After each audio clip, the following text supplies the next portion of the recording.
I've seen this pop up. Last week, I I was definitely want to chilling on watch this YouTube when video. I saw this matrix with over 70% of the vote, compared to my pick of Karl Malone with just 10%. The way NBA fans discuss Karl Malone has always been interesting to me because on one end, most fans are aware at this point that he is a repulsive human being that should have never had an NBA career, but in a paradoxical way, that discussion on how bad of a person he is takes away from the shortcomings in his actual career. There were a lot of people in this comment section defending Malone's on-the-court career, and even some defending career. There were a lot of They hate Karl Malone because of his off-court issues and let that blind them to the fact that he's probably the most accomplished power forward besides Duncan.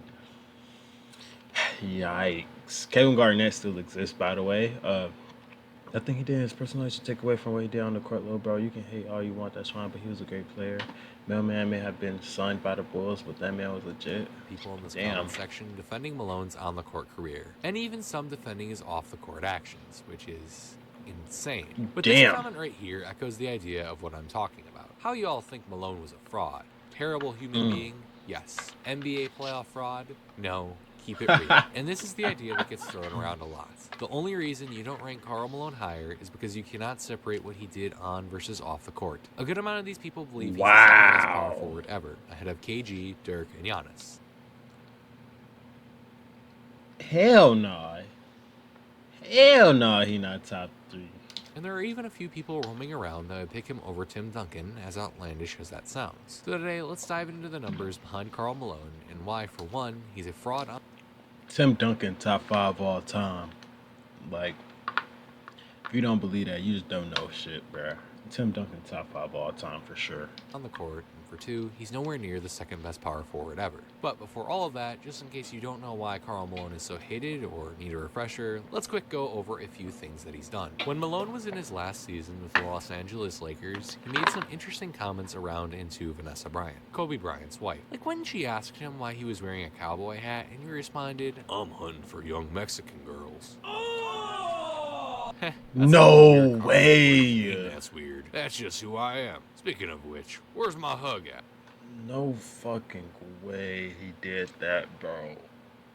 I mean, I know about the 13 situation, but I didn't know it was this bad. Understandably, Kobe was infuriated by Karl's comments, to which Karl said, "You know me, man." And the cherry on top, 11 years later when asked if he still had a problem with Kobe, he said no, but if Kobe had a problem with him, well, they could knuckle it out Western style. Oh, and by the way, Vanessa was 22 while Malone was 41, so yeah. Gee, man, that's pretty bad.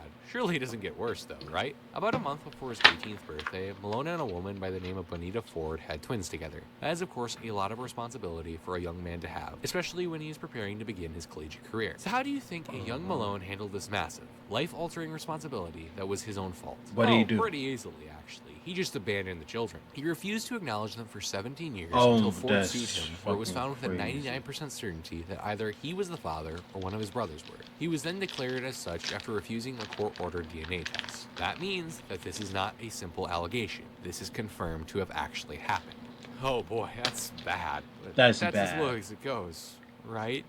Hopefully. To make sure YouTube doesn't show up to my house and break my kneecaps, I'm gonna phrase this in a unique manner. When Malone was 20 and a sophomore in college, he got another girl pregnant. The girl was named Gloria Bell, and she was as old as the amount of years Bill Russell played in the NBA. I'll give you a second to count that up, and you'll notice that a serious crime has just been committed. Yes, this was illegal.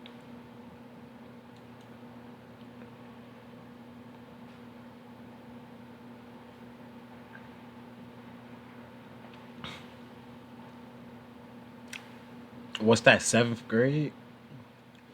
Wait. Bill Russell was a 12-time all.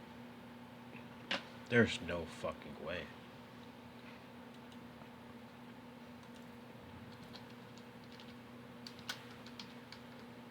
12-time All-Star? Only time he didn't make it was his rookie year, and he probably got snubbed. As a rookie, he averaged 15 and 20. Bruh, this man was a fucking demon. Dude. RIP. He was, oh my gosh. He was moving crazy.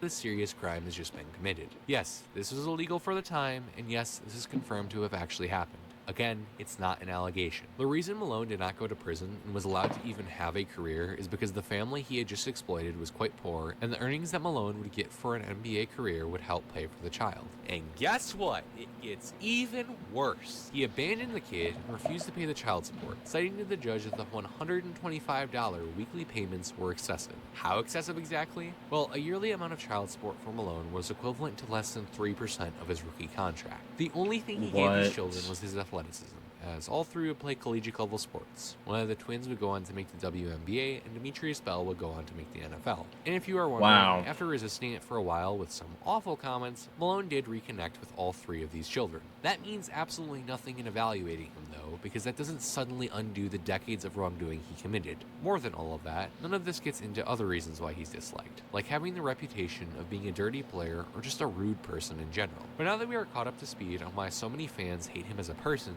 let's go through his career and see if he's truly misrepresented. Firstly, what made Malone the basketball player so great? Well, everything for Karl starts with his body and his discipline. He stood at 6'9" and was built like a bodybuilder, 260 pounds of solid muscle. He never came into a season out of shape and was always physically superior than just about every single one of his competitors. In 19 years, he played 1,476 games, missing just 50 in his entire career, 40 of which came in his final season, where his body finally began to break down that's due to a knee impressive. injury.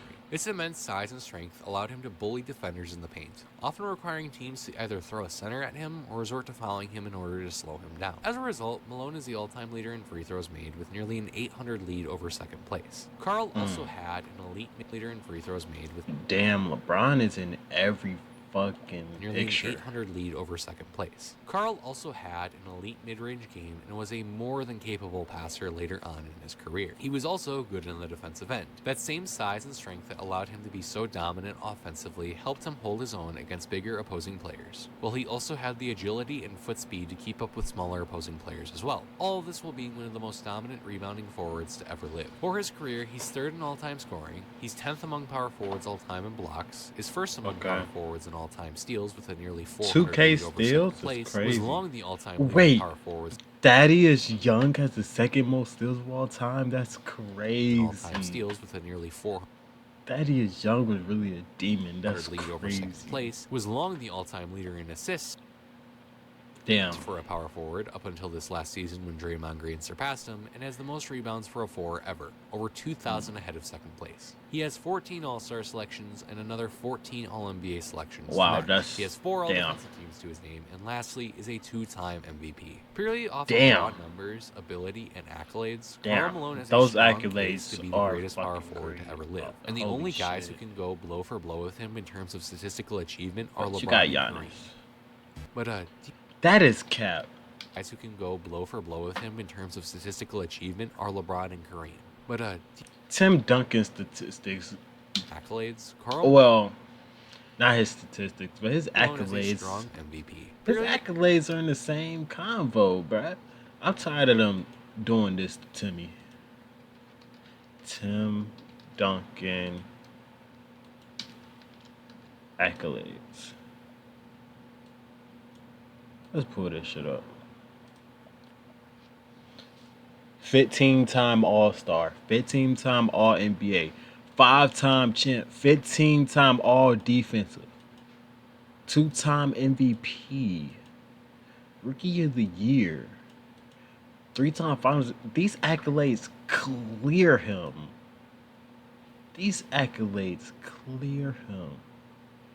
Wait, that's crazy. He never got a Defensive Player of the Year. But his accolades definitely clear him. The match. He has 4 all-defensive teams to his name, and lastly is a 2-time MVP. Purely off of raw numbers. Let me see what Jess said. He said, what's up, bro? Duncan a big one of my top 3. Yeah, I'm not gonna lie. I got Tim Duncan like number 5. I got him top 5. He's definitely on the dream scene worthy. Strong case to be the greatest power forward to ever live. And the only guys who can go blow for blow with him in terms of statistical achievement are LeBron and Kareem. But do you see that right there? That looks like a little thing called context. The biggest problem with Karl Malone's career. Oh shit, let me fix my cam. This problem with Karl Malone's career was that he is, without a doubt, the biggest playoff dropper the sport has ever seen. Now, when you look at his regular season stats to playoff stats, they aren't actually that bad. His numbers do decline a little bit, but that can be excused. The real problem was his efficiency drop-off. His field goal percentage goes from a highly efficient and respectable mark to one below par for a guy of his skill set. His free throw percentage also takes a slight dip. His true shooting percentage, on the other hand, saw a decline of 5.1%, a horrific mark that saw 16 of his 19 seasons have a decrease from his regular season self. Take a wild guess at how bad James Harden's decline is, considering he's frequently cited as one of the worst playoff droppers in NBA history. 3. Definitely higher, or at least on par with Malone, right? Nope. Yeah. His decline was only 2.1%. Damn. In fact, if you took all 3 of the other guys that were on that poll from the start of this video and combined them, their total decline only comes up to 4.6%. Holy shit. 3 guys who are widely known for their playoff shortcomings combined aren't as bad as one man. In fact, there isn't anybody that has a reputation for being a playoff dropper that has a decline as bad as Malone. Wilt was at 2.3%, Stockton was at 4%, Ewing was at 4.2%, DeRozan was at 4.9%. These are massive declines, and DeRozan's drops 3 of these are guys crazy. never won a championship. And Malone tops them all clearly. But part of what makes someone like James Harden so talked about is because he has these wow stats. Oh, well, I didn't even know that John Stockton was that bad of a playoff dropper. I thought it was just Malone. Playoff failures.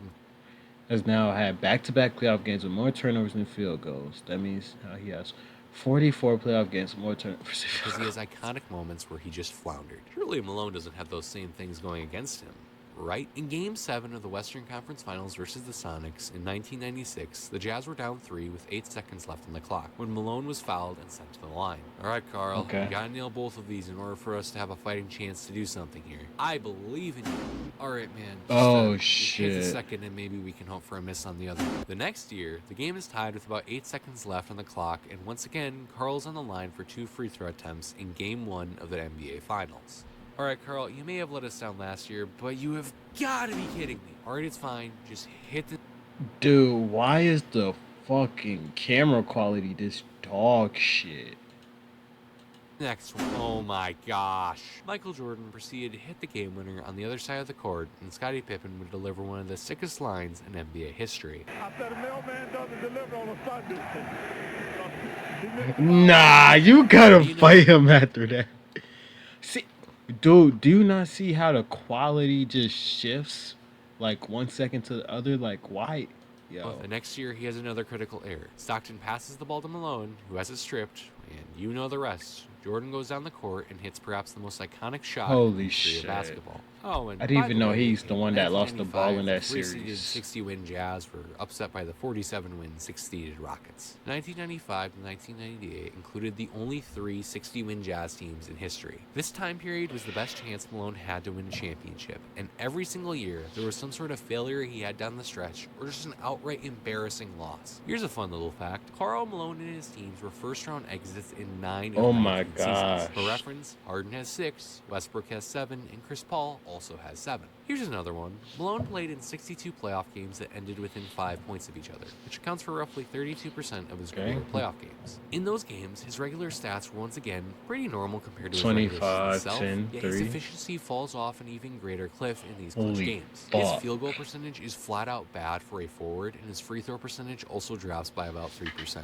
His true shooting percentage for a dude that isn't shooting the ball outside, he's not going past mid-range area, and he's only shooting below sub 45. It's bad. I'm not gonna lie. At an abysmal sub 45 is bad. A drop off of about 6.8% from his regular season self. A horrific mark that does a pretty good job at explaining why he and his teams were 28 and 34 in such games. Given the fact that I never watched Malone play in real time, I was interested in getting a few reasons as to why his efficiency suffered such a catastrophic hit. Reasons range from playoff physicality, limiting his free throw attempts, to the Stockton and Malone pick and roll being highly predictable, to having a weak supporting cast. And while those are okay answers to the question of why Malone declined in the playoffs, they directly hurt his legacy more because it shows the limits to his game. It is indeed true that Malone's free throw rate declined once the playoffs hit. Free throw merchant. But isn't that exactly what we get on James Harden for? The fact that he relies on free throws to such an extent that his game breaks down in the big games where refs swallow their whistles. It's the same issue with the pick and roll argument.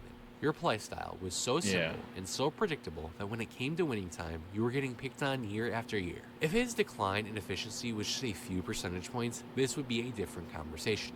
But it wasn't. All-time greats are expected to adapt when challenges hit them. Malone had 18 years in Utah to figure out how he could punish opposing defenses without relying solely on his all-time great point guard or superior size and strength, and he never figured it out. And lastly, him having a weak supporting cast is a fair point, but is laughable to use if you are still trying to suggest that he's better than Dirk, KG, or Giannis. Kevin Garnett was in probably the worst situation a star has ever been in during his tenure in Minnesota. He had one All-NBA caliber teammate for just one season in his entire time with the Wolves, and that was Sam Cassell. And listen, no disrespect is meant towards Cassell. He was a very good point guard in the NBA no for a disrespect to long Cassell, time, but you'd be kidding yourself to say he was anywhere near John Stockton. Dirk's help often gets understated, but that's from the perspective of depth, not top-tier performing talent. His best teammates were along the lines of a pre-MVP Steve Nash, Michael Finley, Josh Howard, and Jason Terry. Good, all-star caliber players, while Malone consistently had Stockton by his side, who was better. How much Kuroko no basket? Actually, I still haven't watched it. I got it in my watch later. I watched Slam Dunk. I mean, I still gotta finish it though. I watched the show of it. I still gotta finish Slam Dunk, but I ain't got the Kuroko no basket yet.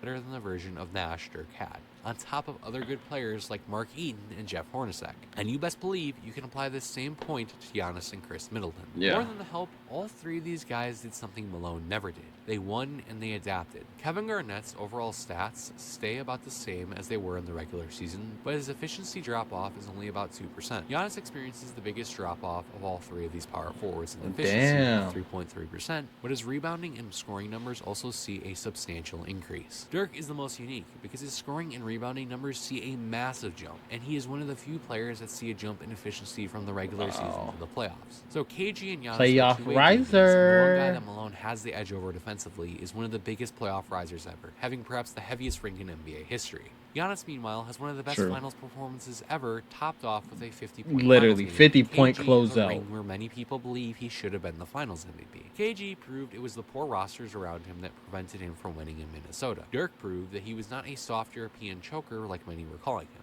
And Giannis proved that his play style is conducive to winning. Just like Malone, all three of these guys have their share of playoff disappointments, but the difference is they adapted to climb the mountaintop while Malone never did. And that's my problem with the discussion around Malone. People do not hold him to the same standards that they hold other great power forwards to, and instead use a false narrative that the whole reason people rank Malone lower on all-time lists is because he was a bad person. In an incredibly weird way, his off-the-court problems actually help protect his on-the-court legacy. Malone was for a long time the gold standard of consistency. He racked up unbelievable counting stats.